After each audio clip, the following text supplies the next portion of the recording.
Man, it's like, there's nothing to play, nothing good to write a script for or anything. You know what? Video games are stupid. I want to do something else. You know, I gotta mix it up. I gotta talk about something different every now and again.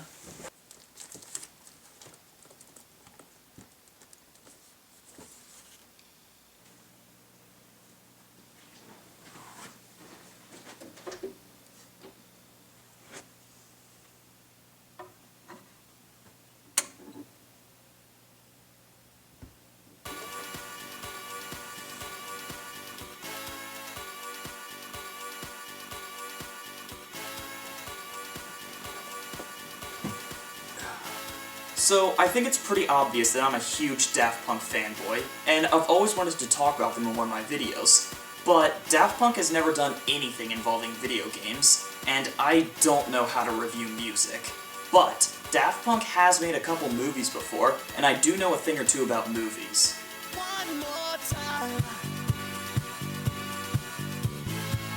Daft Punk technically has made 3 movies as of right now, and a 4th one is in the works. Daft, A Story of Dogs, Androids, Firemen, and Tomatoes. It's just a compilation of all the music videos in the Homework album. It's good, but it's just music videos, and it's not really worth talking about. The 3rd movie that they made, Electrama, is kind of a weird experimental film. It's slow, kind of boring, really weird, and while it's actually pretty interesting, it's not what I want to focus on. The film that I'll be talking about today is Interstella 5555, the 5 Tory of the 5 Egret 5 Tar 5 Tistum. Interstella 5555 is the Discovery album, fully animated. Each song has a music video, and all the music videos come together to tell a story. The movie is about an alien band being kidnapped to play music so that this guy can make some fat stacks. The movie opens with One More Time, and at first it just seems like a pretty stereotypical music video. Everyone's jamming and having a good time, and the planet and the aliens that live on it are all really colorful, and the whole thing is really just appealing to the eyes. It's really fun to look at. It's a good music video, but my only problem with it is that the vocals and lip syncing are really off. One more time. However, that's really the only point of the movie where there's any sort of lip syncing. The movie's completely without dialogue. The only sounds are the music and just generic sound effects like cars driving by or something.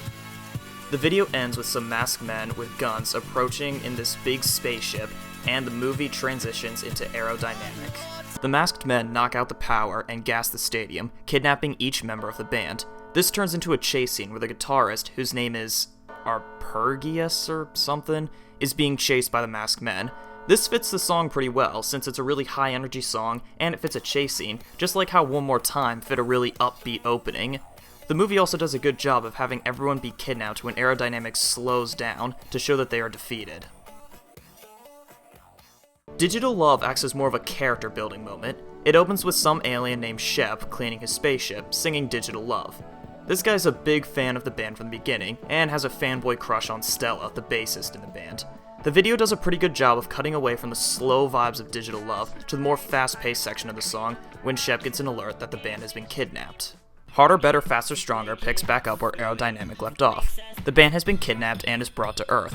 This video is just a transformation scene, where it shows the process of the aliens getting their memory changed, and the process of making the aliens look like humans.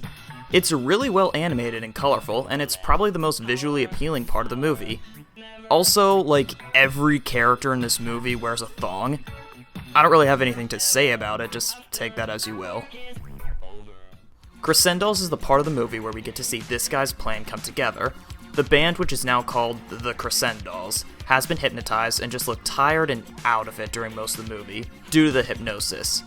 I think that this band has only made one song, One More Time, but it sells about as well as Get Lucky did, and it does make this fat ass some fat stacks. This part of the movie is just a montage of the Crescendos becoming famous and playing One More Time a lot. Night Vision is the saddest song on the album, and the video does a great job of showing this. It jumps between the Crescendos and Shep a bunch, showing that the Crescendos are being worked to death, and that Shep is on the run trying to save them. Night Vision is also the shortest song on the album, but it's all worth it when we get to Superheroes. Superheroes is my favorite part of the movie. I'm just gonna get that out of the way. Everything fits so perfectly. The big rescue scene, the animation is great, the Crescendos are having a huge show with a bunch of people, the action that goes on during the rescue matches the song, even the sampled lyrics match the song, Something's in the Air.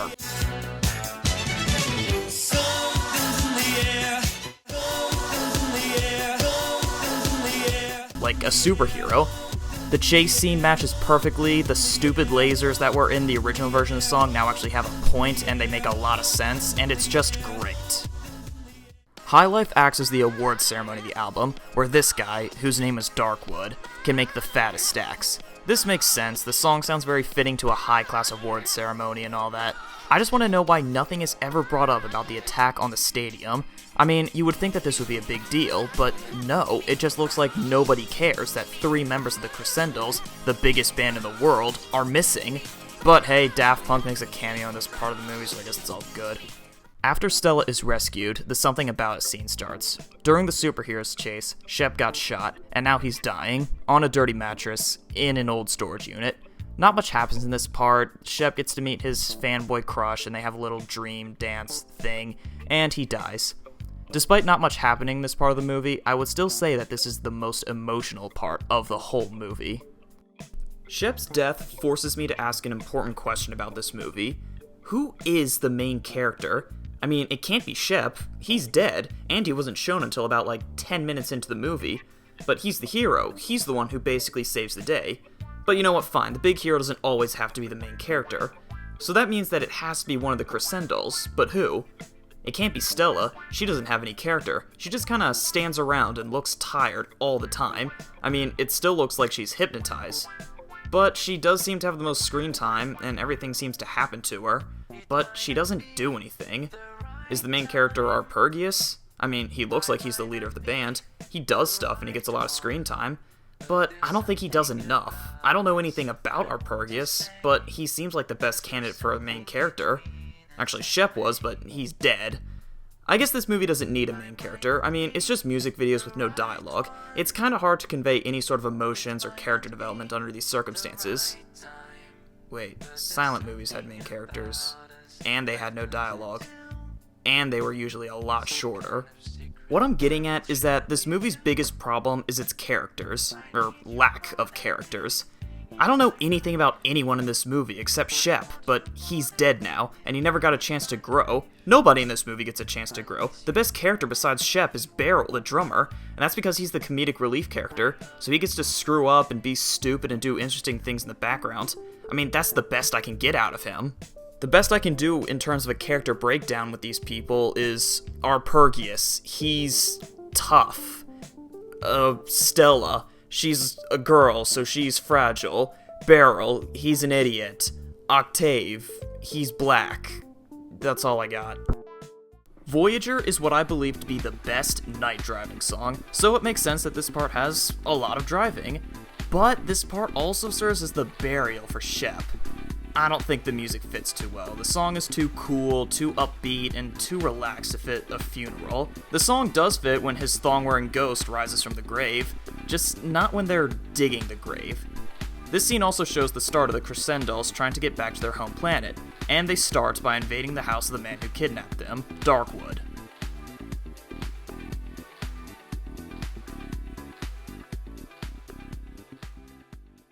The Crescendos go to Darkwood Manor, and let me just say, anyone who lives in a house called Darkwood Manor, or something like that, is just evil automatically, no question about it. Virtus Quo also does a good job of sounding like it belongs in a haunted house. But seriously, this guy lives in a rock fortress castle thing. It's just overkill, but that's also why it's good. We also learn of Darkwood's plan. He apparently has been kidnapping aliens for centuries, turning them into history's greatest musicians, so he can collect 5,555 golden records to take over the world, and the Crescendos record is the last one he needed. My only question is, how old is this guy? It shows that he's been doing this since, the Enlightenment era or something. Also, how has anyone not noticed that this same guy has been winning all of these records? Also, the records that this guy's been using, They look like 12-inch records, which weren't invented until the late 1800s. So, that means that this movie is historically inaccurate, 0 out of 10, Game of the Year. Short Circuit starts with Darkwood Manor blowing up, because it was built on a volcano, because of course it was, and the Crescendos breaking into the record company. Octave finds the memory discs and is about to get out until he's tased by the security guards, because he's black. Face to Face is mostly from human perspective. Everyone learns that the Crescendos are aliens and they're all working together to send them back home. It's a montage of people planning how to send them home and to restore their memory and all that. Eventually they realize that the best way to get to space is through a roller coaster, so the Crescendos ride a roller coaster into space. Too Long is the last song of the album, and it's the one with the slowest build-up, and this video shows it. It's so slow. They all just sit around the ship looking bored the whole time. I mean, there is that one part where they get attacked by the ghost of Darkwood, so the naked ghost of Shep has to go rape him or something, but besides that, it's so boring. However, once the song gets going, the video picks up a lot of energy too. We get some cool shots of the planet and the Crescendos are beamed down to pick up where they left off on their show. We're to assume that the audience just waited for them this whole time, however long that was. The movie does end in the most meta way imaginable. It was all a dream that one kid had, where he dreamed of the Crescendos and has a whole bunch of Crescendos and Daft Punk merch. This lucky son of a bitch even has a live 1997 on vinyl. Overall, Daft Punk is the best, and fuck this kid because I want a live 1997. Seriously, that shit is like $500. Hey, thanks for watching this video. I hope you enjoyed it. I know this isn't like my usual type of video, but you know, I just kind of wanted to try out something new. It was fun. And if you really like this video, then you can watch these other 2 videos or do something. I've got a Twitter that you can follow. I talk about things on it.